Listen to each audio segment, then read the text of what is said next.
Just like this next one, also in 94, Weird Science debuts on USA with the episode She's Alive. Gary and Wyatt, in the quest to create the perfect woman, use their computer during a raging lightning storm and create Lisa, a computer genie who can grant their every wish. Mm.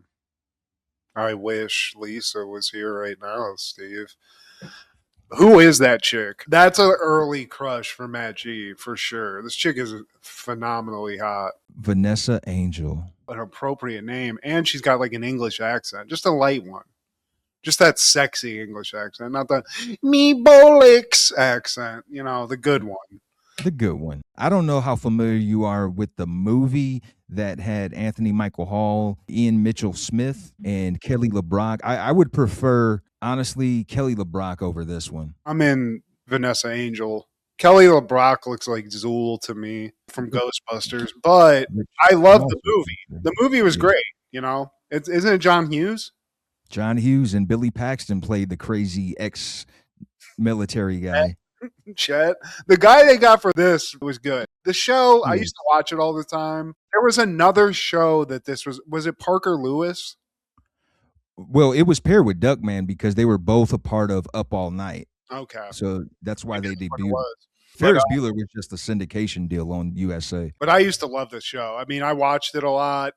It was just on. I had USA. Another first episode. Gary, Wyatt, we meet them. They're losers. They're nerds, Steve. Not that big of nerds. They're not fat. They're not ugly. But they're going to high school now. It's the first day. They're not losers anymore. This is the first day of the rest of their life, Steve. Clean slate. No more being ridiculed like in grade school or middle school. So when they go into the school, girls are checking them out and they're already feeling on 10. They on 11, Matt. But then the chachas come, the varsity jacket wearing mofos. Don't you know you're standing on the school emblem? We're so embarrassed for you. I hate that guy, Steve. That guy's 40 going to high school also. You need to go home. Go back to your wife. And the main chud, I hate his jaw. His jaw is just so elongated and it's just too much meat on that jaw. It's punchable for sure. I mean, definitely got a lot of real estate there, but that's high school, Steve. No, I wish somebody would have told me about stepping on a yellow jacket. I would have pulled my wiener out and like pissed all on the. I ain't supposed to sit on. Man, let me take a crap on this. Do you remember though, like that first day of high school where everyone's like, "You're gonna get hazed." Everybody, you go in. I was like, I don't think that's gonna happen, and it didn't happen. But I do remember being stressed about it for a little bit. Like, what's high school, man? Like, what's these are adults now, like there's a little bit of that in the show, I was wired different, man. I wish the mother would, man. But I mean, and I wasn't a tough guy, but I was ready to go crazy on any of those fools. But because they stepped on the school emblem, they get their ass beat and their clothes destroyed. It looks like they got like chewed up, Steve, because they cut to them getting off a bus, which I'm assuming is filled with like little kids, and they're like, "Thanks for not spitting on us." Actually, Steve and I were in the back of the bus, so we probably would have been spitting on them, but we totally cracked jokes on you. We didn't get you physically, but we made your spirit break from time to time. Yeah, you wouldn't have felt great walking off the bus, but they come out. Parents are like getting out, and this is like the 90s parents that are like basically checked out. They see their son looking like he got attacked by a bear, and they're like, "Bad first day, son." He's got toilet paper in his hair. Yeah. I smell like urinal cakes. Okay, this is not good. And then to make matters worse, insane psychotic brother Chet comes over. I mean, he's definitely a January 6th like Trump person at this point. Oh, we cut him out. He's a guy who's gonna like fart in his hand and just go. He's totally Wayne. Yeah. Showing some leg, pussy. Take care of my bags too, ladies. I'm so hungry I could eat a dog as big as a horse. The parents almost seem intimidated by this guy. I mean, he's just running the house. So we cut from that. He's inside eating a hoagie. Hoagie's huge in TVs, Steve. We saw a big hoagie in Duckman. He's like making them shine his moose heads, Steve. Yeah. What kind of life is this guy leading? And he's also explaining how he was in the military, and the dad's like, "You're not going to do this" or something, and I think Chet got a dishonorable discharge. Let's put it like that, Steve. Pretty much. Unless those commies get their act together, I'll be here for the long haul. So we cut to Gary and Wyatt in the room, and they're just like, "Why aren't we at the school dance right now?" Because none of the girls want to talk to us. He's ready to go, and like he says, he's like, "Why don't chicks like us? Like, I've been watching Playboy Channel for years. Like, you think all that swag that we're picking up off the Playboy Channel would translate to a little sniz in the real world? But that's just not the reality, Wyatt. This It is not the reality. I'm sorry. I'm here to it tell you." it does the complete opposite. It drives a further wedge between you and the ladies because now your mental is on some whole other level for the worse. Yeah, so they're watching not Playboy Channel, it's just Frankenstein's on TV. Gets this crazy idea, which honestly, I'd be like, "Are you having a fucking seizure or something? Like, you sound stupid." But he's basically like, "Yeah, man, like, this is a great idea. Let's create a woman." Yeah. Okay, what? A real woman, not like no Rosie from Jetsons. I'm talking about she's got all her holes that are usable. 36, 24, 36. Like we discussed earlier, they're just putting random pictures together, dictionaries, Beavis and Butthead calendars, Mad TV or Mad magazines, comics, crazy What's the shit. program they're loading all this information into, Steve? This is Adele. This is a gateway, I don't know what the program is, but there's magically this program where you can design a woman. I never played that. I was playing Carmen San Diego and shit. In Doom. You had to have the beta. That's what they used. They used the beta of Windows 95. It was a special edition, and they had to recall them because it's like, nah, you're using this to make hot chicks. We got too much sperm being spilled over this. I got double D women walking the streets like hotcakes. Play some Minesweeper instead. I just love 90s. Like, whenever any computer technology is involved, just what they show you on the screen. It's like you hear somebody typing, like they're typing a dissertation, and then it's like a 3D grid of tits. Like, what is this? What are you putting in there? Is it ones and zeros? But they're designing the hell out of a woman, Steve. I'll tell you that. They create a tornado within their room. The wind is blowing in their face, lightning strikes, and then this hot chick, Vanessa Angel, she appears and then she disappears. They pull the plug from the computer, and then she reappears with a bang. Mm, just looking fantastic in that white dress. And they did it, Steve. I mean, I'd call science. I don't know if there's like a 1-800-SCIENCE hotline, but I'd want to get some experts in here because I just created a woman out of MS DOS. So I don't like, is this bitch about to like kill us? I don't know. But like, even she's like, damn, okay. Ass and titties. I'm feeling great about it. Chet comes in and he sees his moose is melted, the moose head. Then he turns around and he sees Lisa. He's just like, "Hey, losers, beat it." Me and he asked what's her name, and she's like, "Well, I." Then I think it's Wyatt or Gary is like, "Lisa, Lisa, man, me and Lisa, we gonna get it figured out about this moose head and another type of head. So y'all scram, get now." She's like, "No, I'm Wyatt's. I belong to him. I know he looks like a pussycat, but he's gifted." Chet can't believe himself, Steve. He's overwhelmed. I think he takes Wyatt, gets pushed into Chet's locker. He's sitting there like, "I hate you. I hate you, Chet. I wish you'd go to hell." And then Chet just disappears, Steve. So this is, I mean, like, holy shit. Yeah. What is going on here? I didn't just create a sex robot. I created a genie? That's pretty cool, Steve. Where did Chet go? He's where you wished him. Hell. Holy shit. So he has to like take a second. He's like has to lay down. He's shocked. So they're sitting there like trying to figure out what's going on because now this isn't just a real doll, Steve. This is a woman who can grant you wishes apparently because she made Chet go to a hell, which is also thinking about this now. Also found out hell exists, Steve, which means heaven exists. So that problem's taken care of too. I wish we had this for Sean, but she tells him the wish will wear off. because she's like a PC genie. I can only do so much. Well, all right, since you can grant wishes and whatnot, how about we get in the back of a limo? Me, you, and Wyatt, we do it up, pop some bubbly. And then so they get to the limo. He's like, let's not stop there. How about $1 million? And in no time, what is those Dick Clark and Ed McMahon checks just pops up in his hand?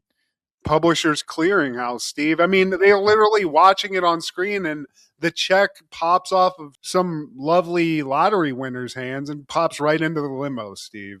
But then it just immediately disappears. So it's, it's cool to have a genie, but you got to give me like 5 minutes to cash this check, please. Let's run that back a little bit longer. Let's get close to a Bank of America so I can get this in there. But yeah, so there's a lot to like about Lisa, Steve, but there's a couple of drawbacks, a couple of disappointments. Wishes could last an hour, a day, or just a few seconds.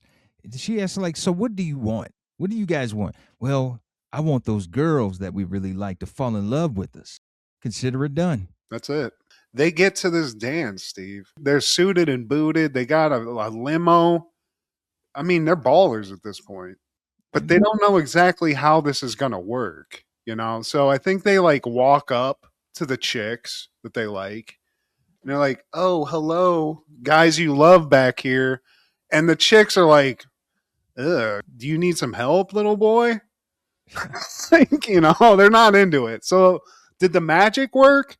It's about to. They're still playing them like, oh, you smell like jack off. But then, like, as they're talking to the girls, the chuds, they come back. Don't you know you're talking to our dates? I'm so embarrassed for you. What a douchebag, Steve. But as that happens, Lisa pops in looking even hotter in this new red dress she put on that's just, God, this is so hot. I'm going to look up nude after this. Vanessa Angel, Steve, remind me that. She's like, "Oh, Wyatt and Gary, what's up?" And everybody in this dance is like, "What the hell is going on here?" She just basically puts the spell on, and now Wyatt and Gary are just love potion number 9, Steve. They're irresistible. It gets to the point where it becomes a problem because not just those two chicks, but all the girls at this dance are feeling Wyatt and Gary. After all of this, you got to beat them off with a bat at this point. Then the teacher, she tries to calm down the calamity. She's like, nah, I'm saving them for me. They need some old meat. Like, she's ready, Steve. She looks like Mrs. Doubtfire, honestly. It's pretty nuts. They could have definitely tag teamed her. But yeah, this is getting into they're about to get ripped apart fucking type situation, Steve. So it's getting a little scary. And instead of, just kind of seeing what happens, which is kind of where I'd go with this, they hide out in the bathroom, Steve. That's sad, Yeah. And they get tailed by the D-backs. We're so embarrassed for you. Like, we don't get it. Pasty skin, no butt, Adam's family hair. Why do girls want them over us? Like, y'all are ugly too. Like, you're 40. Like, go to your job and get some bitches. Like, I'm sorry. And I like Gary's like, look, man, it's the cuddleability. Some people got it, like us, and you guys just don't got it. It's got to be in you, not on you. Yeah. And sand down that jaw. That's a starter. I'd be like, guys, we got a fucking genie. I don't know. They're not using it enough. But they're not going to beat their way out of this. Lisa shows up in the bathroom again to save their butts. And this is actually kind of cool. She's like, get out of this like bathroom stall. She pushes the guys out, closes the door, so she's in there with Gary and Wyatt. And then this bathroom stall turns into an elevator, Steve. She just gets them right out of there. So that's pretty cool. But what if that wish stopped halfway through? What happens? Do you get cut in half? Stop in the purgatory elevator. I don't know. It's a beeline straight to the upper floor. And when they get off the elevator, those same two chicks are waiting on them. So they go from the school to a date. They're at a restaurant, and those girls are eating up everything they say. They could have said, in my spare time, I like to pick my boogers and flick them. I'm like, oh my God. We're so cute. Like, boogers with you, I'll take it. Yeah, and they're kind of like even just, it seems like brain dead almost, because they are saying things, but it's like zombified, where they're like, yeah, you're so hot. You know, they're It's- drugs, Steve, but they're there for the picking, except at one point when Gary throws a zinger at them, their cool suits disappear and they've just become the nerdy selves, which is just normal looking dudes, Steve. And then after that, they run back to Lisa like, look, you have to turn us back into studs. But Wyatt, being the sensible one, he's like, look, dude, don't even bother. Those girls, they don't really like us. He's right, Gary. But at the same time, just be you. Because if I think you're cool, I think you're good guys, so will they. Wyatt, he takes heed to this. He's like, look, I know you girls can do better, but all we're asking for is a chance. We'd give all the magic away in the world to be with you. They're feeling it a little bit. You could tell like Wyatt's making some leeway. And then Gary comes in. He's like, then we can make it to the back of the limo and play Slap the Vinyl. I'm a nice man. And they're like, okay, we're out of here. So Gary's just the fucking boner killer of all boner killers here. Ugly Jason. Yeah, I mean, truthfully, I mean, there's not as ugly outside, but inside, yes. So I, they're back to just jacking off in fucking dude, Gary's room, Steve. I feel like me and you have both been in that situation where you're talking to a girl or like getting friendly with the girl, at least trying to, get to know her. And but for whatever reason, he's there, and then he just says some dumb shit that pisses her off, pisses you off, and then just the whole thing, just like, Dude, that's happened. one time, remember the? I'm just gonna like because we're talking about it. It just came to my head, and I'm about to just lose it. Um, when we lived in that farmhouse, right? Okay. He always would come around. We'd hide from him from time to time. But I remember one time, dude, we were in my room, which is small, right? We had like three girls in there. It was me, Jordan, that kid Fluff that we used to hang out with, the people that lived next to us. Yeah. You know, that's not normal for us at that time. There was a bunch of chicks in there. We're smoking, having a good time. I'm vibing with somebody. I don't even remember what this chick looked like. And because this is what pissed me off about him. I was chubby, so he walks in, completely fucks the vibe up, and is like, "What are you gonna go eat?" He made like a fat joke. I'm like, "God damn it!" Hello, motherfucker. Like it was that kind of behavior where it's like, God, Exactly. you're a vibe killer no matter what. So that's Yeah. what Gary is basically, but in a more fun way, Steve, where he's just throwing out a couple of sexual innuendos. He calls it slapping vinyl, I think, which I don't get that. I mean, banging on the car seats are typically at this time made of vinyl. So I guess, yeah. Yeah, it's easily wipeable. I get it. All that J. So it's back to the room to jack off, but they do have this beautiful woman to come home to, which is great. But she basically disappears. Wyatt's the good guy. So when they get home, he's like, look, your job's done here. We don't need you anymore, or something like that. So we think Lisa's done because she turns into like a Alex Mack ball of jelly and then goes into the computer again. I don't know what this technology is, Steve, but So that's how they did in the 90s. That Alex Smack turn into splooge, and then you go back to your natural habitat. But yeah, man, that's two debuts for this episode that happened in the 90s. And I wouldn't even call it a guilty pleasure. It was a good show. yeah, I watched it a lot. I remembered it being more funny and wacky, and maybe it does get more wacky than this, but you know what, man? For a show to even be kind of good that you're making off the back of a movie and it's basically just a copy and paste thing, I feel like it's decent. And Vanessa Angel, God bless. I hope you still look like this. I hope you age like a fine wine. I don't think so. Typically, that's not the case, but we'll see, Steve. I'll look her up.